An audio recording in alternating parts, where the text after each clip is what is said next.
దేవుని ఘనమైన నామమునకు స్తోత్రములు. ఈ వాగ్దానమును వింటున్న మీకందరికీ మన ప్రభువును ప్రియ రక్షకుడైన యేసుక్రీస్తు నామములో శుభములు, మా హృదయపూర్వకమైన వందనములు. ఈరోజు మీ కొరకైన దేవుని వాగ్దానము యోబు గ్రంథము 22వ అధ్యాయము 28వ వచనము. నీ మార్గముల మీద వెలుగు ప్రకాశించును. మంచి దేవుడైన యేసయ్య ఈ మంచి వాగ్దానమును నేడు మనందరి జీవితములలో నెరవేర్చునుగాక. ఆమేన్. ఈ వాగ్దానాన్ని మనము పరిశీలిస్తే, సైన్యములకు అధిపతి అయిన యెహోవా దేవుడును జీవాధిపతి అయిన మన యేసుక్రీస్తు ప్రభువారు ఈ వాగ్దానం వింటున్న మనందరికీ తోడుగా, మన పక్షమునందు మనకు సహాయకుడిగా మన చెంతనే నిలిచి ఉండి, మనలను కలవరపరుస్తూ మన చుట్టూ చేరి మనలను కృంగదీస్తున్న ప్రతి విధమైన చీకట్లను, అనగా కొందరికైతే ఆర్థికపరమైన ఒత్తిడులు అనే చీకట్లు, మరి కొందరికైతే కుటుంబ సమస్యలు అనే చీకట్లు, కొందరికైతే అనారోగ్యతలు అనే చీకట్లు, మరి కొందరికైతే మానసిక రుగ్మతలు అనే చీకట్లు, మరి ఇతరులకైతే వ్యాపారములో నష్టములు అనే చీకట్లు, మరి కొందరికైతే నిరుద్యోగ సమస్యలు అనే చీకట్లు, ఇంకా అనేకులకు బయటకు చెప్పుకోలేని అనేక పరమైన చీకటి ప్రభావములతో ఎంతగానో నలిగిపోతూ, ఎంతగానో కృంగిపోతూ, గుండె చెదరిపోయిన దీనస్థితిలో ఉంటూ ఉన్నారు. మన యేసుక్రీస్తు ప్రభువారు ఈ లోకములో ఉన్న వాటి కంటే ఆయన ఎంతో సర్వశక్తిమంతుడై ఉన్నాడు. ఆయన నేడు మన పక్షమునందు వ్యాజ్యమాడుచు, మనలను కలవరపరచుచు, కృంగదీస్తూ, ఎంతగానో వేదనకు గురి చేస్తున్న ప్రతి విధమైన చీకటి కట్లను తెంచివేసి, ఆయన మన బ్రతుకులలో గొప్ప వెలుగును అరుణోదయ కాంతి వలె ప్రకాశించున్నట్లుగా చేస్తానని ఈరోజు వాగ్దానము ద్వారా మనకు సెలవిస్తున్నారు.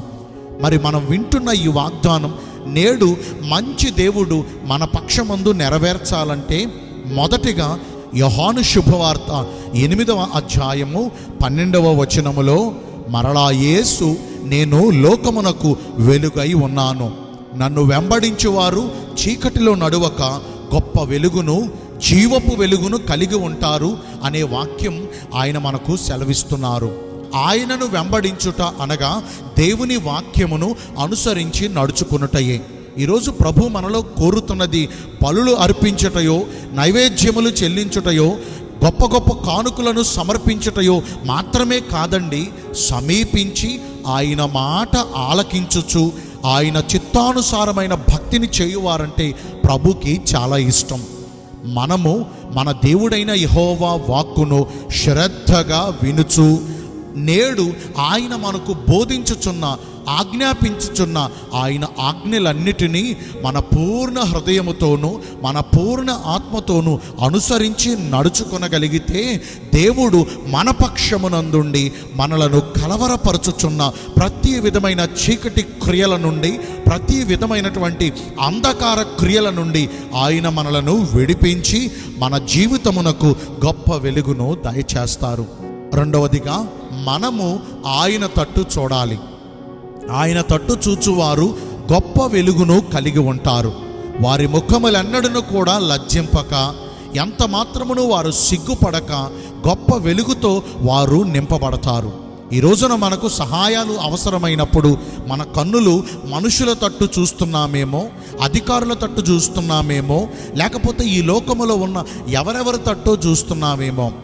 మనుషుల సహాయము వ్యర్థము, అధికారుల ఈ లోకములో ఉన్న వారి సహాయము వ్యర్థము.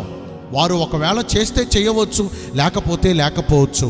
కానీ మనము ఆయన తట్టు చూడగా నిశ్చయంగా ఆయన మన చెంతకు వచ్చి మనకున్నటువంటి ఈ చీకట్లన్నిటిలో నుండి మనలను విడిపించి మనకు గొప్ప వెలుగును దయచేస్తారు. మరి ఇంతవరకు ఈ వాగ్దానం విన్న ప్రియ దైవ జనాంగమా, చీకటితో కలవరపరచబడుతున్నప్పుడు, చీకటి మనలను కృంగదీయాలని చూస్తున్నప్పుడు మన కన్నులు ఆయన తట్టు చూస్తున్నాయా? ఆయన మనకు బోధించుచున్న ఆయన ఆజ్ఞలన్నిటినీ మన పూర్ణ హృదయముతో అనుసరించి నడుచుకొనగలుగుతున్నామా? ఇట్టి ప్రకారం మనం నడవగలిగితే ప్రభువారు మన పక్షముగా ఉండి మన చీకటిని తొలగించి మన మార్గముల మీద వెలుగును ప్రకాశింపజేస్తారు. మీ కొరకు ఒక చిన్న ప్రార్థన చేస్తాను. పరిశుద్ధుడును ప్రేమ కలిగిన మా ప్రియ పరలోకపు తండ్రివైన దేవా, మీ కృప కలిగిన బంగారు ఘన నామమును బట్టి నిండు మనసుతో కోట్ల కొలదిగా మీకు మా కృతజ్ఞత స్తుతులు స్తోత్రములు వందనాలు చెల్లిస్తున్నాము. మా మార్గముల మీద వెలుగును ప్రకాశింపజేస్తానని ఈరోజు వాగ్దానము ద్వారా సెలవిచ్చారు. మీ చిత్తానుసారంగా ప్రవర్తించి ఈ వాగ్దాన ఫలమును పొందుకునే కృపను నేడు మాకందరికీ దయచేయండి. ఈ రోజున అందరైతే పుట్టినరోజులను, వివాహ దినములను, ఇతరమైన శుభకార్యములను జరిగించుకుంటున్నారు, వారందరికీ మెండైన దీవెనలు కుమ్మరించమని, మీ రాకడ కొరకు మమ్మను సిద్ధపరచమని యేసుక్రీస్తు ప్రశస్త నామమున ప్రార్థించి వేడుకొనుచున్నాము మా ప్రియ పరలోకపు తండ్రి. ఆమేన్. May God bless you all. Thank you.